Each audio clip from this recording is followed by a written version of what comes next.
Hello everyone. कितने दुर्भाग्य की बात है कि आदमी को जीते जी भारत रत्न न दिया जाए। उसकी मृत्यु के 40 साल बाद उसको भारत रत्न मिलता है। सरदार वल्लभ भाई पटेल 1875 से 1950। उनकी मृत्यु 15 दिसंबर 1950 को हुई थी, लेकिन उनकी मृत्यु के 40 साल बाद सन 1991 में इनको भारत रत्न दिया गया। उन्होंने क्या कुछ नहीं दिया इस देश को। Indian administrative services, Indian police services उनकी ही देन है। पहले आईसीएस हुआ करता था, इंडियन सिविल सर्विसेज।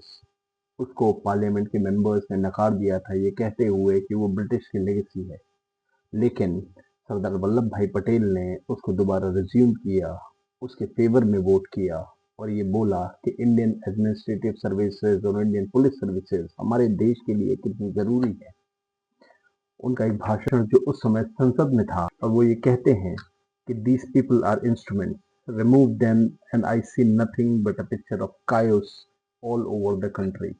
जब उनकी माली हालत ठीक नहीं थी और उन्होंने लॉयर का काम शुरू किया था और उनके कुछ पैसे आने लग गए थे, तब उनका मन हुआ कि वो इंग्लैंड में जाके बैरिस्टर की पढ़ाई करें। जब वो बैरिस्टर की पढ़ाई करके वापस आए तो उनका चाल ढाल, रंग ढंग, उनका पहनावा बिल्कुल इंग्लिश था।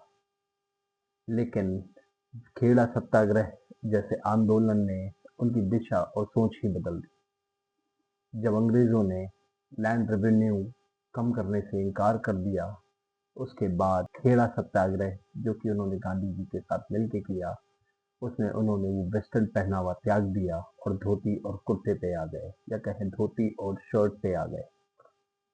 16 साल की उम्र में सरदार वल्लभ भाई पटेल जी की शादी हो गई।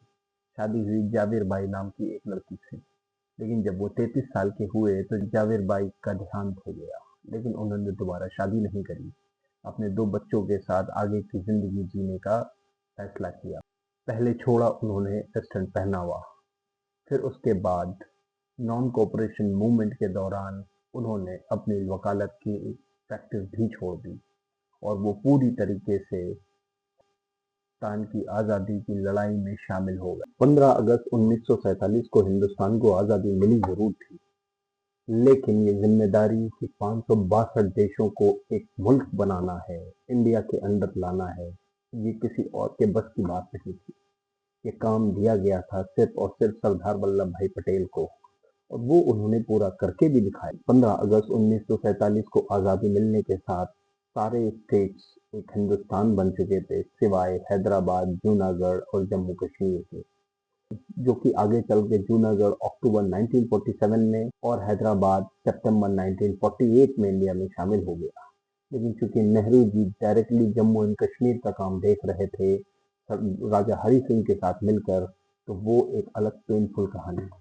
सरदार वल्लभ भाई पटेल और गांधी जी, इन दोनों में मतभेद तब पैदा हुआ जब पाकिस्तान को 50 करोड़ रुपए देने का फैसला किया गया, जिसका विरोध, पुरजोर विरोध सरदार वल्लभ भाई पटेल ने किया। सरदार वल्लभ भाई पटेल को आयरन मैन ऑफ इंडिया ऐसे ही नहीं कहते। अपना बचपन, अपनी जवानी, अपना पूरा जीवन उन्होंने देश को समर्पित कर दिया। खेड़ा सत्याग्रह के बाद लोगों ने उनको आयरन मैन ऑफ इंडिया, लौह पुरुष के नाम से सम्मानित किया। पाकिस्तान में रह रहे हिंदू और सिखों की दयनीय स्थिति को लेकर भी सरदार वल्लभ भाई पटेल बहुत चिंतित रहते थे। वहां जब उनका घर परिवार छीन लिया गया और सर्दी के दिनों में उन्हें सड़क पे फेंक दिया गया, तब सरदार वल्लभ भाई पटेल ने आवाज उठाई थी और ये तय किया था कि वहां के रेफ्यूजीज हिंदू और सिख्स को वो वापस अपने देश में लेके आएंगे। वो थे हमारे सरदार वल्लभ भाई पटेल। जय हिंद।